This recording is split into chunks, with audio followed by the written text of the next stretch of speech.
Morning. My name is Ben. I'm the council treasurer. Thank you for being here with us.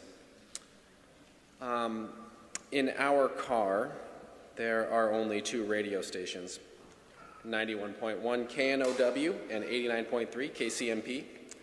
Casual listeners may know them better as NPR News and The Current. About 99.5 times out of 100, these are all I need. When I'm sick of listening to the news, I'll flip over to The Current.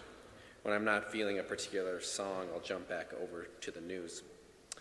However, every once in a while, they both play the same thing. Some of you might also be familiar with this semi-annual tradition wherein Mark Wheat and Kathy Wurzer and even Sven Sundgaard now spend the better part of a week asking their audience across the Twin Cities to become NPR members.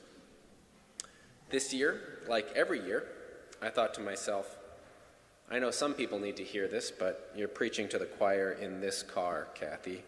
I've been a member for 10 years. I give $25 a month. I'm already doing my part.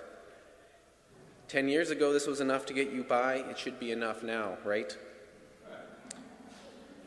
Well, maybe, maybe not.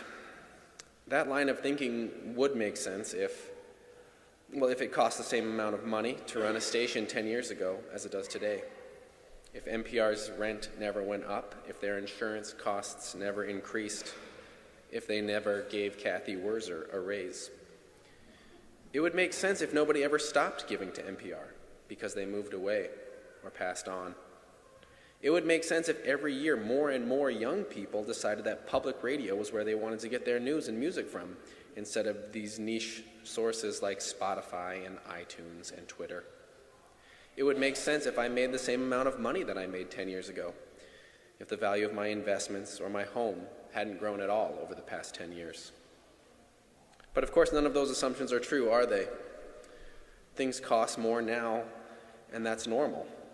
That's a fact. Kathy's rent has gone up and her groceries cost more, so she deserves a raise. And just like I roll my eyes when my parents talk about how they used to be able to get a McDonald's hamburger for a nickel, my daughter will roll her eyes when I tell her that we used to be able to support NPR on $25 a month. I wasn't clever enough to come up with a segue, so you guys know I'm talking about Gloria Dei, right? It simply costs more to run this place than it used to. But if we aren't able to maintain the ministries that make this place special, the music, the family programming, the outreach, why would the next generation bother to join our community? Why would they become members? So if my situation sounds familiar to you, if you've been on auto pay for the last 5, 6, 7 years, consider updating your monthly or yearly offering, because it's just us here in this room. If we are not rising to meet these costs, who is? Thank you so much for your time.